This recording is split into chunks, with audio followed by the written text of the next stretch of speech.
I had a friend who's also a Simply Convivial member, and we would text, different things like, oh, I'm overwhelmed. Oh, have you done a weekly review? No, I haven't. I should do that. But now it's just ingrained in me. It's just something I do every week. I don't think about it.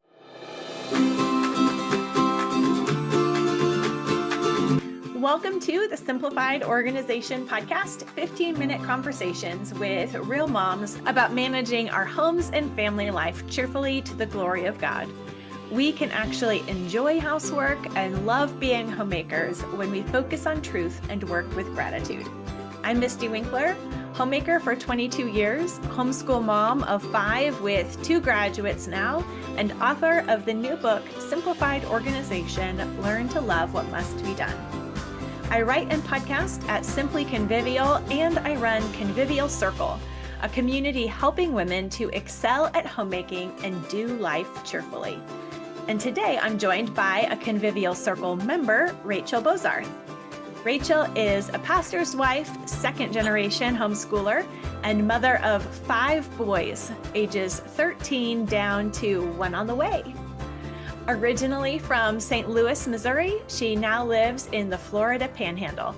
She is a reader, extrovert, nature lover, health nut, frequent hostess, and Charlotte Mason enthusiast. And we have actually met in real life and had coffee together. So I feel like this is just, old times. Fun. So you recently finished our full year Simplified Organization Community Coaching Program. And I noticed in your final assessment that you filled out, you said the thing that has stuck most for you has been your weekly review because it helps you pull life together. And I find that to be true myself also, but I know it can be one of the practices that's really difficult to build, especially as busy moms at home. It doesn't necessarily feel like it's the place to put our limited resource of time. So I'd love to hear how you worked out a weekly review practice that stuck and what that looked like for you and what recommendations you'd have for those who've maybe tried it or who are too skeptical even to try it. Yeah, well, I was probably one of those skeptical ones. I didn't really get it at first. At the time when I first heard about it through you, I was like, well, I have to look at my calendar, and I don't have that much on my calendar. My kids were little. I really didn't have a lot scheduled from week to week. And so it seemed unnecessary. But as the years have gone on and my kids have gotten bigger and there's more things going on each week, it has become essential. I think there's 2 major things that are so helpful about it. One is that it helps things not fall through the cracks. Because if you're looking at your calendar each week and I rewrite everything on my monthly calendar into my weekly spread, and then I fill in all those things that are like weekly recurring, events that aren't on my monthly calendar. And so the one helpful thing is that things don't fall through the cracks. The other thing that I think is so helpful is that it helps you to prioritize what else you can fit into your week, because you have an idea of how much time you have left over. Some weeks you don't have a lot on your calendar, and other weeks you have something every day or multiple things in one day. And if you decide this week, I'm going to clean out the whole garage and reorganize it, you set yourself up for failure if you only have like an hour here and there in a few days. And so after I fill out my weekly plan with, school time block, any, scheduled appointments or meetings or whatever, then I can look and see how much time do I have left. You can, if you think about what do you have, what just happened, what's getting ready to happen, what do we have going on this week, not just on the calendar, but even energy wise, or just, you might not have unpack and unload all, do a whole bunch of laundry on your calendar. But if you just have an idea of what do I have going on and you're assessing those things, it helps you to build that margin in and to prioritize like what was actually achievable to do this week. So what does your weekly review process look like? What do you do during your weekly review? Yeah, so I already mentioned I rewrite, the month. I have like my weekly spread that I fill out with all my appointments, any week, recurring events. So that's like the first thing. That's the easy part. It's just like writing down what is already on paper and I know it's going to happen. And then that's when I start to prioritize. I look at my task list, which I create during my interval planning time, which we'll talk about later. And I say, okay, what needs to happen this week or next week, what's on the list. And I fill in what's realistic, what's achievable. I pick my weekly top 3. So that's my second part, is like filling in those gaps of like, what else can we do this week besides what's on the calendar? And then I menu plan. I look at what's going on this week and say, how realistic are these recipes? What day needs a crock pot day because we'll be out all afternoon, and base my menu plan off of what's going on that week. And then I grocery list. And then let's see. Oh, and then my last piece is not homemaking related, but homeschool related. I grab my school checklists and fill those out as well. So that's a lot. Yeah. How much time? Okay. I mean, I don't know. And sometimes I do it in different pieces. Sometimes I fill out my week and I might start thinking about my menu plan, but not like, I might move on and do some other things and then come back to it. School checklist sometimes happens at the same time. Sometimes it's like, that evening, like, oh, I got to get this done before school tomorrow. But I don't know. I'd say if I don't have a lot of extra things that I really have to think through, I'd say within 20 minutes, I could get most of that done. Maybe 30. Nice. I don't know. With school, probably 30 minutes. Yeah. And is that how long it took, like from the very time you started, or do you think that's because you've practiced it for a while? When I first heard about it, I wasn't really doing it. It took me a lot of iterating to come to terms with like, this is really helpful. I should be doing this every week. And I remember a season where I had a friend who's also a Simply Convivial member, and we would text, different things like, oh, I'm overwhelmed. Oh, have you done a weekly review? No, I haven't. I should do that. But now it's just ingrained in me. It's just something I do every week. I don't think about it. It's just, oh, what's going on this week? Start filling it in. So it's just, it's very natural because I practiced it for several years now. So when do you do your weekly review? Yeah, so my schedule's a little bit different than most people because my husband is a pastor. He takes off work usually on Mondays and work Saturdays. So we school Tuesday through Saturday. And so Monday's like my Saturday. So Monday morning, we usually have a slower morning, like most people Saturdays. And then when I'm ready, after I picked up the house a little bit from the weekend mess, and I'm ready to start thinking about my week, then usually sometime Monday morning. So then is the weekly review your only or your primary review time? Do you have other pieces and parts that make that work even better for you? Yes. So interval planning is another part of your teaching that I have benefited from. So I don't have a set amount of weeks or months. Like I don't have a regular interval time period that I stick with. It depends. Usually just falls with like the natural rhythm of the school year, around holidays and the end or the beginning of terms. But when it feels like, okay, something new is starting, I'll sit down and think through like, okay, what are the projects or tasks or just focuses, things I need to think about. Sometimes I'll come up with categories. I actually just rewrote this recently, but now I'm not gonna be able to find it. It's like what admin projects, like what admin tests, like, that phone call that I haven't been getting to for forever, or like homemaking projects or hospitality, like who have we not had over for a while? Like who needs to go on the list for this month or next month? So just different things. And then vocational things. Sometimes I don't do as good as with that piece of like trying to think of like a goal for each one, but that is another idea that I've gotten from you. And so, you can think of any number of projects that have to be done around your house any time, right? But it's like, okay, is that right for this month or this 6 weeks or, Christmas season, or like hanging up the, whatever on the wall, like that can wait until next month. Like that's not a priority for right now. And so when I make that list, then each week when I'm looking at, okay, what am I going to do this week? I glance at that list, say, okay, of all these things, what could I fit into this week? Right now, I'm in a season with pregnancy where not a lot of those tasks have been moving over to each week. Like each week I'm doing good if like the basics are getting done and like maybe one or two little things, but that's just the season I'm in right now. And so that's helpful though, because then you're not looking at the infinite to-do list that goes on and it's never finished. You're just looking at what is this season need right now. And then that same concept then gets funneled down from the weekly review to the daily. So, we talk about the successes of the weekly review, but I think that's only as successful as the frequency you're looking at your weekly plan. So that's when the daily piece comes in.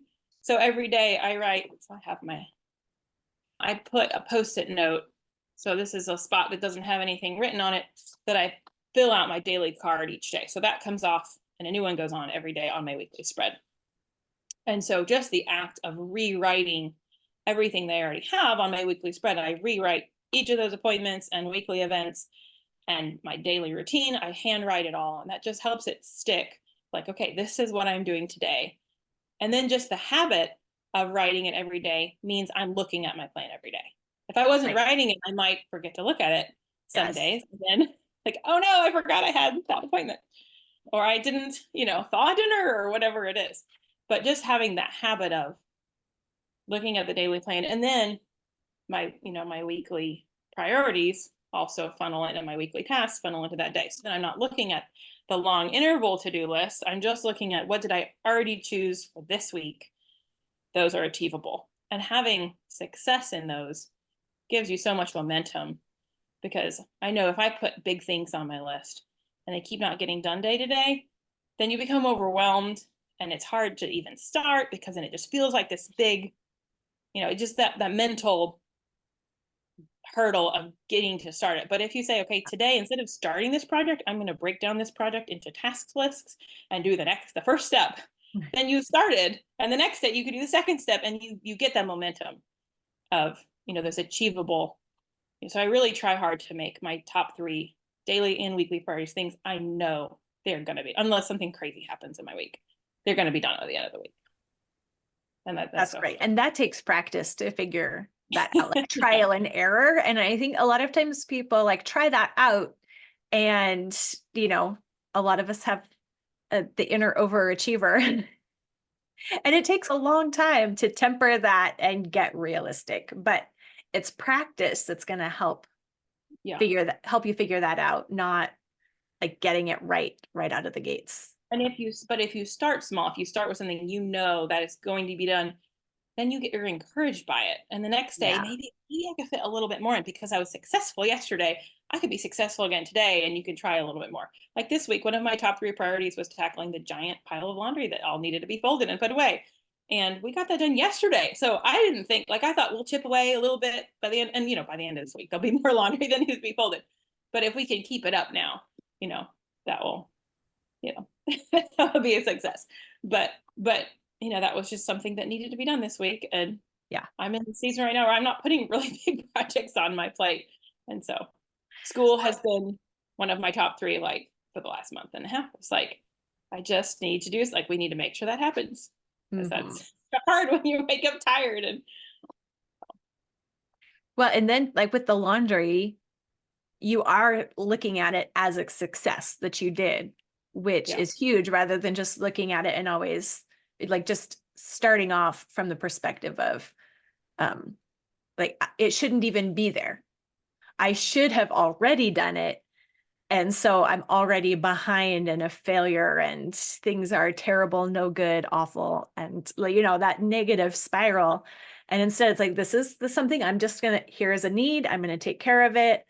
And I took care of it. Now it's a good thing.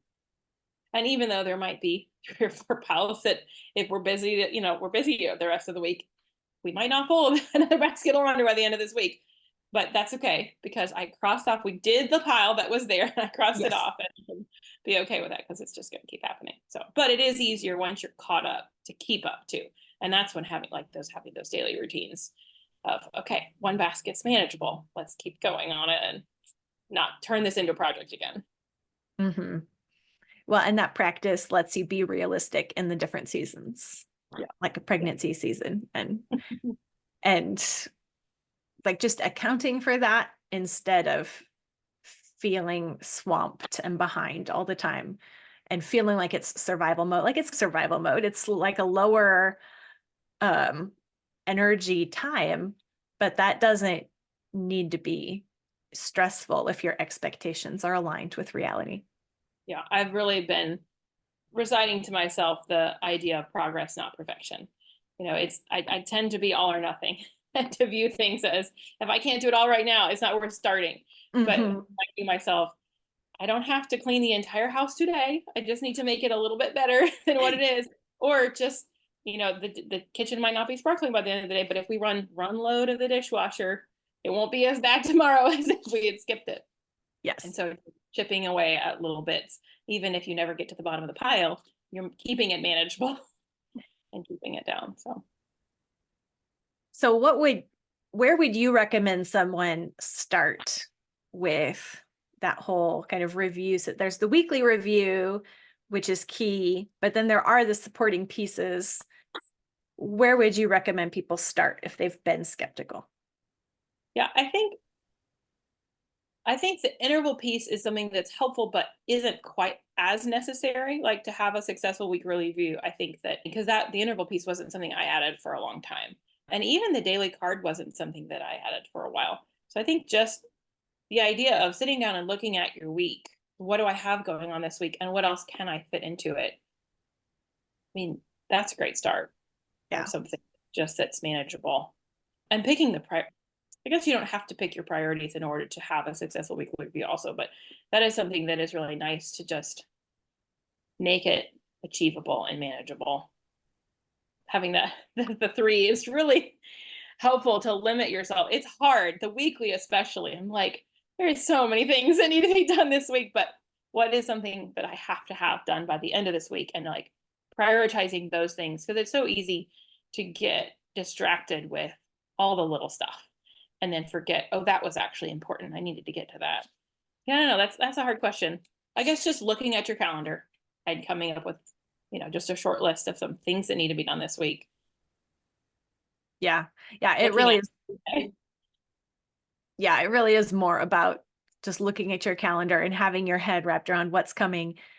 And there doesn't have to be a super fancy like planner layout or just the right list system or, all those kind of accessories are easy to get lost in when really what matters is looking at your calendar and Yeah. I mean, making at some the beginning of adjustments. my week, I have nothing on a page. That's how I start my week. It's a lined notebook. And I just write Monday, Tuesday, Wednesday, Thursday, Friday, Saturday. And Sunday doesn't usually have much besides church. So I don't have to do much for that. But I will jot down like what food I'm making that day. But it really doesn't need to be complicated. I think sometimes we can get lost in those details of, oh, I need to have the perfect planner and I need to have the perfect time and the perfect, plan of what I'm going to do for it. Just glancing at your calendar and thinking about what you have coming that week is just a great start. There are always a million things you could be doing in your home. And knowing what is going to have the most impact for you and help you notice and give attention to your priorities is tricky. The weekly review really does help. But different people have different first baby steps that start helping everything click in life. And that's why in Simplified Organization Community Coaching, which Rachel just finished, we walk through all aspects of life management and homemaking. So no matter where you're at, you can find the next step that will help you notice your priorities and take effective action on them. Simplified Organization Community Coaching is included in Convivial Circle membership, but we only start a group at the start of a calendar year. So if you would like to be a part of our next community coaching group, then enroll today. Be a part of the next group, making incremental progress in our planning and housekeeping and attitude management. We would love to have you join us. You can find links in the show notes or just go to simplyconvivial.com and click the enroll button to get started. During community coaching, we'll be practicing together to repent, rejoice, repeat.